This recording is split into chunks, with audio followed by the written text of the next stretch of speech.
키워드를 배워봅니다. 마제스터 전문가입니다. 안녕하세요.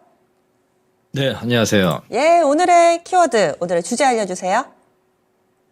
네, 자, 산타랠리, 2024년도 상승 랠리, 그리고 2차 전지 이제 눌림의 매수 기회, 이렇게 키워드를 말씀을 좀 드리겠습니다. 네, 그러면 오늘의 투자의 기술 알려주시죠.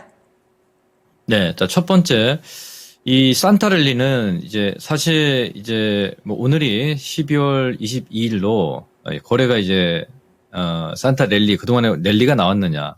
랠리가 나왔죠. 무슨 얘기냐면, 자, 우리 국내 시장 쪽에서도 선물 지수 보시면 외인들의 어떤 그 참여 포지션은 선물로 지수를 끌어올렸고, 제가 지난 3월 19일, 11월 4일이었죠. 예, 매수 신호를 말씀을 좀 드리면서 1차적으로 이제 345포인트까지는 이제 상승 랠리가 이어지고, 그리고 지금 350까지 갔습니다. 근데 외인들의 포지션 잔고는 지금 변함이 없이 계속 매수로 좀 잡고 있기 때문에 그 안에서 이제 자체적인 어떤 순환매를 봐야 되겠다, 이렇게 말씀을 좀 드리겠습니다. 그러면 이제 첫 번째, 2024년도에 여전히 연초 상승 랠리가 나올 수 있을 것이냐를 우리가 이 지점에서는 또 한번 체크를 해야 되겠죠. 무슨 얘기냐면, 실질적으로 산타 랠리가 지금 나오고 있는 상황이고요. 그리고 그 안에서 종목들을 발빠르게 매매를 한 투자자들 같은 경우는 수익률이 좀 클 수가 있겠지만, 상대적으로 따라가는 매매를 한 사람들은 맨날 고점에서 좀 물리는 이런 상황이고, 그리고 어떤 그 길목 지키기 위해서 순환매를 딱 기다리는 투자들 같은 경우는 좀 안전하게 이번에 수익을 좀 크게 보지 않았느냐, 이렇게 좀 보고 있습니다. 그래서 올해 한 해의 어떤 수익률을 좀 보게 되면, 사실 보시면 거래소 쪽에서는 지금 2603포인트 선인데 정고점 넘어가는 건 2660포인트 선이 한 60포인트 정도면 이제 거의 넘어가는데, 이게 중요한 게 아니라고 보고 있고요. 자, 그리고 코스피 쪽에서 전기전자 업종들이 지금 정고점에 이제 목전에 있는 상황인데, 돌파를. 여기서 이제 다시 끌어갈 수 있는 산업이 뭐가 될 것이냐를 우리가 좀 체크를 하는 게 무엇보다 중요하고요. 항상 그 시점에서 어느 섹터와 어느 종목군들의 수익률이 가장 크게 나오는지를 확인해야 됩니다. 그리고 이제 코스닥 쪽을 보시면 제가 1차적으로 뭐 800포인트 이하에서도 말씀을 좀 드렸지만, 850포인트, 870포인트, 900포인트를 이 어떤 3단계 어떤 단계별로 주가 상승에 견인차 역할을 하는 섹터를 우리가 확인을 해야 되는 게 중요하다 말씀을 좀 드렸고요. 여전히 지금 858포인트 선인데 900포인트까지 넘어가기에는 아직까지 상승의 폭 자체가 많이 남아있기 때문에 제가 봤을 때 오히려 지금 구간에서 뭐 눌리는 포인트 섹터를 공략하는 게 맞지 않느냐를 보고 있습니다. 첫 번째, 자, 우리 거래소 쪽으로 잠깐 보겠습니다. 삼성전자하고 하이닉스는 저는 사실 그렇습니다. 최근에 지금 반도체가 계속 올라가면 장비주들 같은 경우, 예를 들어서 지금 시장에 계속 이슈가 되고 있는 게 더 많이 올라가야 되는데 더 이상 못 올라가는 게 좀 지금 현재 좀 한계점으로 보고 있지 않느냐. 지금 무슨 얘기냐면, 한미 반도체 같은 경우는 우리가 지금 7월 달에 많이 끌어올렸단 말이에요. 더 이상 이게 지금 구간에서 만약에 이게 밸류가 더 싸고 이러면 더 끌어올리는 게 맞거든요. 오늘 마이크론도 8% 이상 급등이 나왔단 말이에요. 근데 이게 더 이상 못 간단 말이에요. 그러면 여기서 선택을 해야 될 게, 우리 일반 개인 투자자들이 뭐 기관들의 어떤 그 매도에 그 물량 바지가 될 것이냐를 우리가 확인해야 되겠고요. 그 주성엔진 같은 경우도 지금 보시면 수익률 제고 측면에서는 여기서 내가 뭐 30%, 50%를 갈 수 있는 섹터가 될 것이냐를 확인해야 되는 겁니다. 이수페타시스 같은 경우도, 엔비디아 같은 경우는 지금 사실 한번 보시면 신고가를 이어가서 이거 넘어간단 말이에요. 제가 지금 올해 말부터 해서 내년 뭐 1분기까지 봤을 때 엔비디아하고 HBM 관련해서 예를 들어서 뭐 우리 국내 시장에서 우리 이수페타시스를 봤을 때 저는 엔비디아 수익률이 대웅지면 더 크다라고 좀 보고 있습니다. 그래서 그 점을 참고를 하면 우리 국내 시장에서 이 반도체주들 같은 경우는 크게 움직임이 나오지 않는다, 이렇게 말씀을 좀 드리겠고요.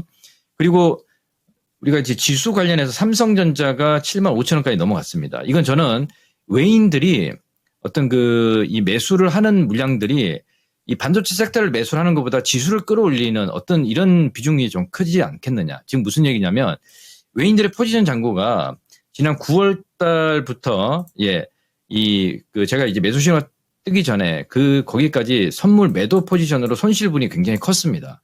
지금은 이제 거의 이익 구간에 돌아서고 있기 때문에 이걸 청산을 하고 다시 어떤 포지션을 잡을까 준비를 하고 고민을 하고 있는 겁니다. 아니면 여기서 더 끌어올릴 것인지. 그럼 제가 판단했을 때는 지수는 이제 어느 정도 고점이 온 상황이기 때문에 여기서 지수를 또 견인할 수 있는 건 우리가 어떻게 체크를 해야 되냐면, 자, 전기전자 업종들이 전고점을 넘어가기 위해서는 지금 우리가 사실 2차 전지 섹터 쪽에서 셀단에서는 지금 올라오지는 못하고 있습니다. 무슨 얘기냐면 이 공매도의 어떤 그 매도 세력에 의해서 LG에너지 솔루션도 지금 42만 원 선에 있고요.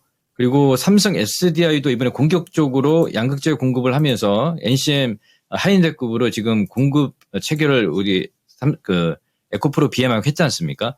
그러면 제가 판단했을 때는 지금 뭐 전체적으로 슬로우가 되고 있는 상황이지만 내년 지금 수익률 제고 측면에서 보게 되면 1분기, 예를 들어서 1분기 이후에 이제 우리가 지금 뭐 IRA 규정 이슈가 좀 나오고 있고 FEOC 관련해서 조금 노이즈가 있습니다만 결국은 이 내재화를 했던 우리가 중국과의 어떤 견제에서 내재화를 했던 뭐 에코프로 그룹들이라든지 이거 지금 삼성 SDI라든지 LG 엔솔이라든지 그리고 SK 이노베이션 같은 경우는 이 지수와 연동을 해야 된단 말이에요. 그래서 약간 이제 지금 오늘 이제 어제 뭐 대주주 양도 이슈가 이제 끝나는 모습이고요. 그리고 그 다음은 이제 제가 판단했을 때는 공매도의 어떤 그 평탄화 작업, 요게 이제 남아있지 않겠느냐를 보고 있습니다. 그러면 오히려 그동안 눌렸던 어떤 섹터에서 2차 전지들이 폭발적으로 올라갈 수 있겠다라고 좀 판단을 좀 하고 있기 때문에 지금은 오히려 굉장히 좀 기회이고요. 그리고 거래소 쪽에서 전기전자 업종에서 이제 포스코 퓨처엠 같은 경우는 지금 현재 어제도 말씀을 좀 드렸지만 지금 37만 원입니다. 굉장히 견조하게 지금 조정이 나오고 있습니다. 그래서 지금도 어떻게 보면 뭐 내년 내후년까지 2024년도의 어떤 그 실적을 봐도요. 저는 뭐 성장주 밸류를 봤을 때 굉장히 좀 지금도 메리트가 있다고 좀 보고 있고 거래는 많지 않지만 제가 판단했을 때는 최소한 50만 원 이상 가야지 어느 지금 뭐 내년 하반기까지 어떤 밸류를 봤을 때 우리가 이제 단결정 우리 NCMX 뭐 4원계 양극재 포트폴리오를 봤을 때 사실 영업이익률이 높아질 수 있는 어떤 그 호재가 나올 수 있겠다라고 좀 보고 있습니다. 그래서 이런 포인트가 있고요. 그러면 코스닥 쪽에서 아까 말씀을 좀 드렸지만 코스닥 쪽에서는 지금 859포인트 선인데 900포인트까지 위로 올라갈 수 있는 폭 자체가 많이 남아 있습니다. 900포인트가 넘어가야지 투자 심리가 살아나는 모습들이 좀 보이는데 지금 포스코 DX 같은 경우가 이제 신고가 영역에 있습니다. 이제 다음 주부터 해서 아마 포스코 DX가 끌고 가면서 이번에 5월 달에 랠리를 2차 전지 에코프로 BM하고요. 그리고 코스닥에서 에코프로하고 이렇게 좀 다시 지금은 눌림 조정이 나오고 있지만 이럴 때 굉장히 좀 다시 싸게 살 수 있는 기회다라고 좀 저는 판단을 좀 하고 있기 때문에 지금 현재 구간에서 우리가 항상 생각을 해야 될 게 주가는 먼저 다 올라 있는 종목을 매수를 하는 게 아닙니다. 빠져 있을 때 내가 지금 현재 시점에서 어느 정도 수익률이 얼만큼 올라갈 것인지 이제 그걸 판단하는 게 가장 중요하지 않겠냐. 우리는 이제 투자자이기 때문에. 그래서 그 점을 말씀을 좀 드리도록 하고 지금 현재 구간에서 가장 그 지수와 같이 또 연동되면서 눌림목에서 뭐 예를 들어서 지금 반도체 관련 종목들이 뭐 10에서 20% 올라갈 수 있는 확률이 더 클 것인지 아니면 2차 전지가 뭐 30에서 50% 이상 확률이 더 클 것인지를 판단하는데 저는 반도체 아닌 2차 전지라고 보고 있기 때문에 우리 시청자분들이 그 포인트를 체크를 해서 눌림목에 매수를 하는 게 맞다 이렇게 좀 보고 있고 눌림의 2차 전지는 굉장히 싸게 살 수 있는 절호의 기회다. 이 말씀을 좀 드리면서 오늘은 마무리하도록 하겠습니다. 네, 마젠스터 전문가님 크리스마스 잘 보내시고요. 다음 주에 뵙겠습니다. 네, 감사합니다. 지금까지 투자의 기술이었습니다.